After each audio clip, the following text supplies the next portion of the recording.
Hello students, आज हम करेंगे साइंस का चैप्टर 9 रिप्रोडक्शन इन एनिमल्स की एनसीईआरटी सॉल्यूशंस। तो सबसे पहले हम देखते हैं क्वेश्चन नंबर 1।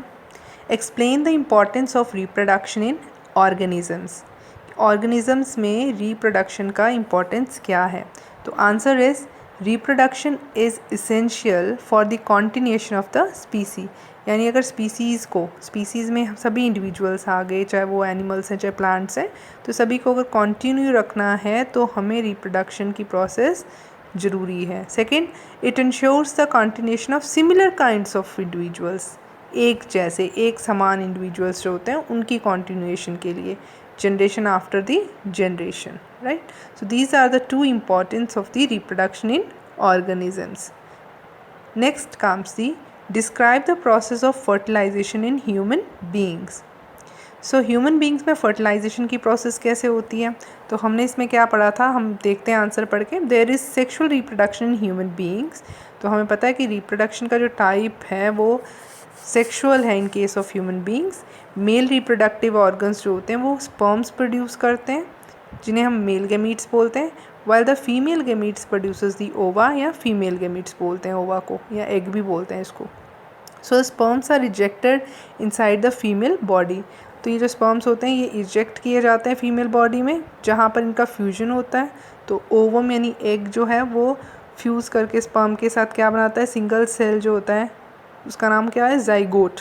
तो जाइगोट बनाता है, और जो डिप्लॉयड होता है नेचर में, यानी कि उसमें उसके पास दोनों पेरेंट्स के कैरेक्टरिस्टिक फीचर्स होते हैं, क्रोमोसोम्स होते हैं, तो वो डिप्लॉयड होता है। सो जाइगोट बनाता है। जाइगोट जो होता है that is formed in human beings as a result of internal fertilization। internal fertilization क्यों? क्योंकि बॉडी के अंदर हो रही है। Zygote begins to develop into an embryo. उसके बाद जाइगोट में खूब सारी माइटोसिस डिविजन्स होती हैं, जिसके बाद वो एम्ब्रियो में डेवलप होता है, which attaches to the female uterus wall. और ये भी मैंने आपको बताया था कि वो यूट्रस वॉल के साथ अटैच हो जाता है, वहीं पे वो अपनी न्यूट्रिशन लेता है और आगे मल्टीप्लाई होता है। और जब उसके ऑर्गन्स डेवलप हो जाते हैं तब उसको हम फीटस बोलते हैं। तो this is all about the process of the fertilisation in the human beings. Now question third, choose the appropriate answer.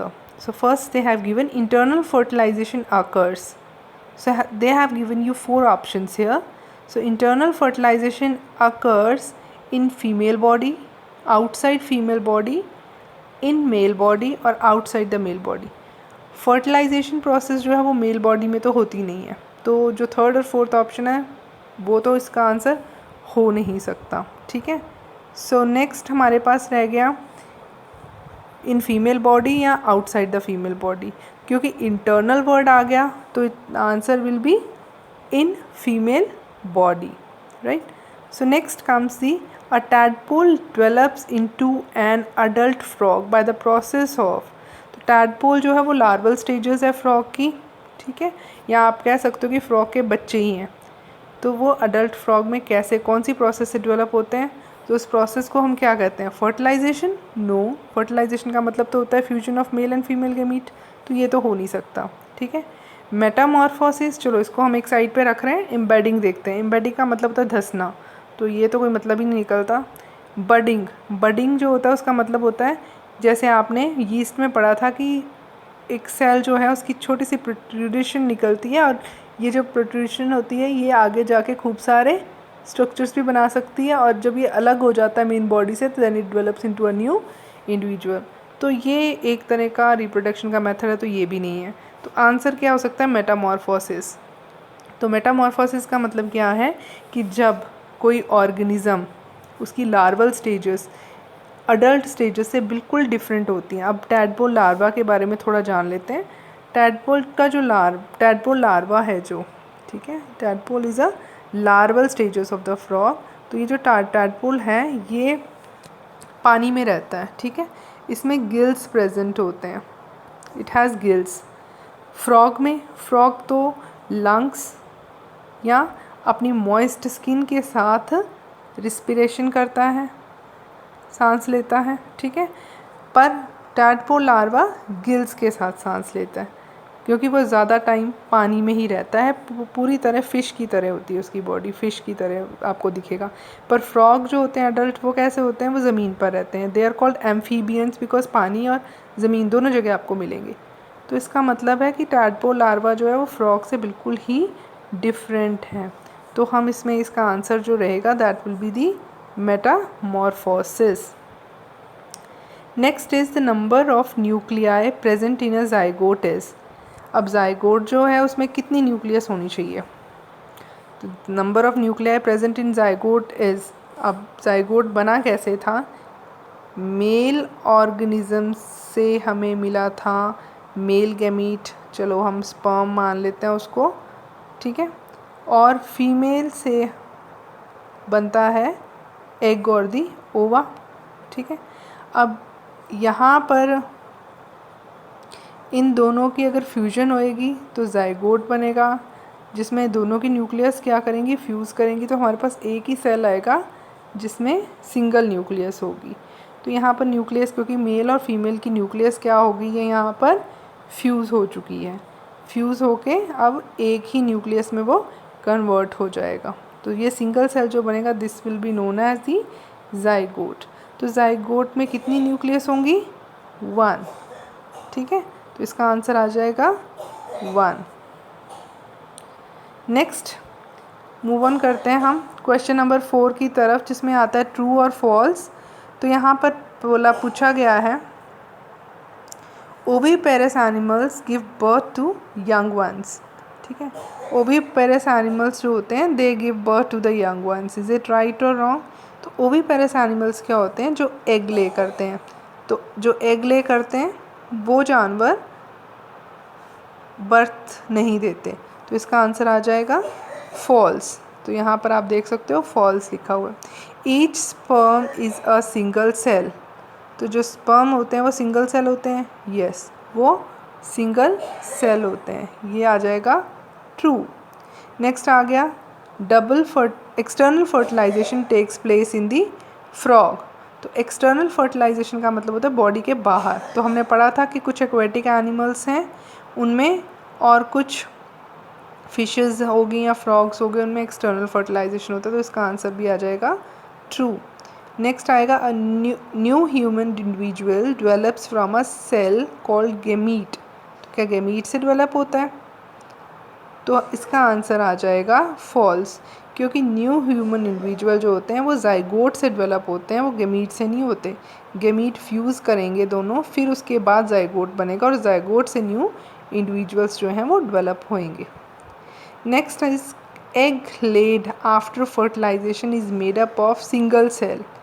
तो एग जो होते हैं फर्टिलाइजेशन के बाद जो ले किए जाते हैं, क्या वो सिंगल सेल होते हैं? तो इसका आंसर क्या आएगा? ट्रू, कि एग जो होते हैं वो फर्टिलाइजेशन के बाद जो ले किए जाते हैं वो सिंगल सेल ही होते हैं। नेक्स्ट है अमीबा रिप्रोड्यूसेस बाय बडिंग। तो क्या अमीबा में बडिंग होती है? नो। अमीबा में क्या होता है? इसमें बाइनरी फिजन होती है, यानी कि एक अमीबा जो है वो एक अमीबा जो है इस तरह की रेगुलर बॉडी होएगी अमीबा की, वो बाइनरी फिशन द्वारा 2 डॉटर अमीबा में कन्वर्ट हो जाता है, और हमारे पास रिज़ल्ट आता है 2 डॉटर अमीबाई। तो ये इस प्रोसेस को, जिसमें डिवीजन हुई है साइटोप्लाज्म की और न्यूक्लियस की और 2 सेल्स बने, इसको हम बाइनरी फिशन बोलते हैं, और अमीबा में बाइनरी फिशन होती है।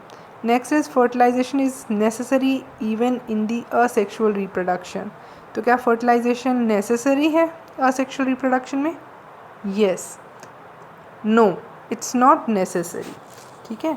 तो असेक्सुअल रिप्रोडक्शन में फर्टिलाइजेशन तो होती ही नहीं है। अभी हमने बाइनरी फिशन पढ़ा, वहाँ पर क्योंकि सिंगल पेरेंट इन्वॉल्व है तो वहाँ पे फर्टिलाइजेशन होएगी नहीं। फर्टिलाइजेशन तभी होगी जब 2 पेरेंट्स गेमीट्स प्रोड्यूस करेंगे, और फिर गेमीट्स जो हैं वो सिंगैमी होएगा, यानी फ्यूजन होएगा, फिर हम उसे फर्टिलाइजेशन बोलेंगे। पर असेक्सुअल रिप्रोडक्शन में सिंगल पेरेंट होता है, तो वहाँ पर जो है फर्टिलाइजेशन प्रोसेस नहीं होगी। Next is binary fission is a method of asexual reproduction. Yes it is true, क्योंकि बाइनरी फिशन में सिंगल सेल जो होते हैं वो ही ब्रेकअप होके 2 में कन्वर्ट होते हैं, तो इसमें 2 parents are not involve, that means it's the method of asexual reproduction. Next is a zygote is formed as a result of fertilisation. तो क्या ज़ाइगोट जो होता है वो रिजल्ट है फर्टिलाइजेशन का? तो इसका आंसर है येस. ज़ाइगोट हमेशा कब बनेगा? जब फर्टिलाइजेशन होएगी, जब मेल और फीमेल गैमीट फ्यूज़ करेंगे उसके बाद. Last is an embryo is made up of a single cell. तो एम्ब्रियो जो होता है क्या वो सिंगल सेल से बना होता है? नहीं, क्योंकि हमने पढ़ा था कि जब ज़ाइगोट बन जाता है, ज़ाइगोट के बनने के बाद इसमें खूब सारी डिविजन्स होती हैं, जिसमें मैंने आपको बताया था 4 सेल्स 8 सेल्स, इस तरह करके बहुत सारे सेल्स जो हैं बनने शुरू हो जाते हैं. और जब ये खूब सारे सेल्स बन जाएंगे उसके बाद हम बोलेंगे इसमें एम्ब्रियोजेनेसिस या एम्ब्रियो फॉर्मेशन हो गई हुई है, यानी एम्ब्रियो में कन्वर्ट हो गया हुआ है. तो इसका मतलब इसमें एक सेल नहीं होता, बहुत सारे सेल्स होते हैं. तो आंसर हो जाएगा फॉल्स. ठीक है, तो आंसर हो गया इसका भी फॉल्स. नेक्स्ट आ गया give 2 difference between zygote and a foetus. Zygote और फीटस के बीच में 2 डिफरेंसेस पूछे गए हैं. तो यहाँ पर ज़ाइगोट के बारे में लिखा हुआ है कि ज़ाइगोट इज़ सिंगुलर या single cellular versus foetus is a multi cellular. तो बिल्कुल सही है, ज़ाइगोट जो होता है वो सिर्फ एक सेल का होता है, पर फीटस में क्योंकि ऑर्गन्स भी बन गए हुए हैं तो इसका मतलब जाहिर है कि वो मल्टी सेलर है, खूब सारे सेल से बना हुआ है. सेकेंड, और फीटस जो है वो एम्ब्रियो के बाद बनता है, तो obviously it is multi seller.